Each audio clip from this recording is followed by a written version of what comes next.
Jesias, penyembahan adalah puncak peribadatan manusia. Karena memang kebutuhan psikologis yang paling esensial bagi manusia adalah ketika dia bisa menyembah dalam ibadahnya. Jadi ada pendapat begini, Jesias, kan nenek moyang Israel ini kan memang berasal dari wilayah Timur Tengah nih.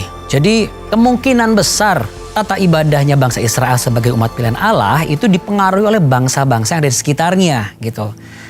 Karena memang kalau di Alkitab tercatat bagaimana Abraham itu tumbuh besar kan di Ur Kasdim. Dan Ur Kasdim adalah bagian dari kawasan Mesopotamia.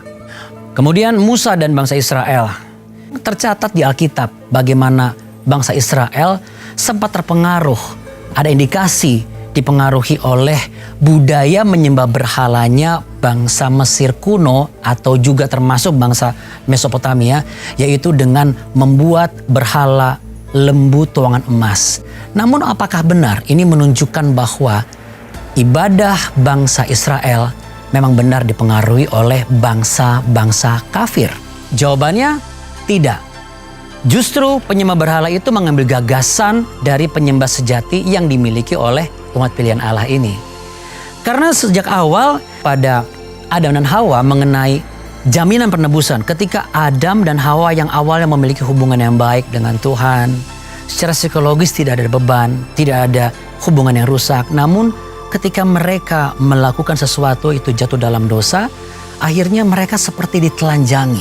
Nah, ketelanjangan itu ditutupi ketika Allah menyematkan kulit binatang kepada mereka. Dalam kitab Kejadian pasal yang ketiga ayat yang ke-21.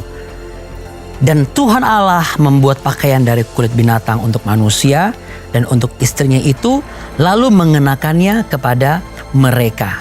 Dan hal itu jugalah akhirnya yang dilakukan oleh anak-anak Adam dan Hawa untuk menutupi segala kesalahan-kesalahan mereka dengan memberikan korban persembahan. Dan gak hanya itu, Jesias, Tuhan secara spesifik memberikan instruksi membuat kemah suci, detailnya seperti apa, bahannya dari mana, siapa yang mengerjakannya, ukurannya berapa. Kita buka saja dalam kitab Keluaran pasal yang ke-25 ayat yang ke-8 dan 9. Dan mereka harus membuat tempat kudus bagiku, supaya aku akan diam di tengah-tengah mereka. Menurut segala apa yang kutunjukkan kepadamu sebagai contoh kemah suci dan sebagai contoh segala perabotannya, demikianlah harus kamu membuatnya. Ditambah lagi dengan hadirnya Mesias dalam perjanjian baru, hadirnya Allah sebagai juru selamat yang menyelamatkan umat manusia, semakin menunjukkan bahwa Allah merindukan hubungan yang rusak itu pulih kembali, dengan ditandai oleh terbelahnya tabir bait suci sebagai simbol bahwa tidak ada lagi batasan antara manusia dengan Tuhan. Karena memang pada zaman pembuatan kemah suci di awal itu ada beberapa bagian, ya kan? Ada halaman luar, pelataran kudus, kemudian ruang maha kudus. Dan hanya imam-imam besar saja yang boleh untuk masuk dan menghadap kepada Tuhan. Sebenarnya juga ketika Allah menciptakan Adam dan Hawa, yang dibutuhkan itu apa sih? Ketaatan sebagai bentuk penyembahan atau rasa hormat Adam dan Hawa kepada Tuhan. Namun sayang, justru dosa pertama yang terjadi adalah karena mereka tidak taat. Kalau ada yang bertanya, apa sih motivasi utama ketika kita menyembah? Bukan berkat, tetapi ketaatan. Penyembahan dalam bahasa Ibrani adalah sakah. Dalam bahasa Yunani adalah proskuneo. Memiliki arti yang sama, yaitu bow down before God. Bisa tertelungkup, mencium ke tanah. Jadi diibaratkan kita membungkukkan, merendahkan diri di hadapan Tuhan, seperti kita mencium tanah atau mencium kaki Tuhan. Jadi saya ingin mengajak Anda untuk membuka kitab Yohanes pasal 4 ayat 23.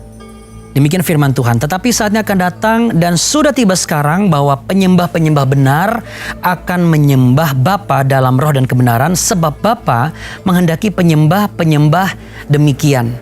Artinya bukan dengan hanya tata cara ibadah saja yang benar, tetapi motivasi yang paling penting di balik penyembahan kita kepada Tuhan adalah terkoneksinya, terhubungnya secara roh hati kita dengan hatinya Tuhan. Itulah yang dikehendaki Bapa. Tidak ada masalah dengan perbedaan tradisi, budaya, kemudian tata cara yang mungkin berbeda karena budaya berbeda. Yang terpenting adalah kita menyembah dengan segenap hati kita kepada Tuhan, agar hati kita terhubung dengan hatinya Tuhan. Jesiers, kiranya kita semua benar-benar menjadi penyembah-penyembah yang dikehendaki Allah, yaitu yang menyembah dalam roh dan kebenaran dengan menjadikan ketaatan sebagai budaya yang kita landaskan sebagai bentuk penyembahan kita kepada Tuhan.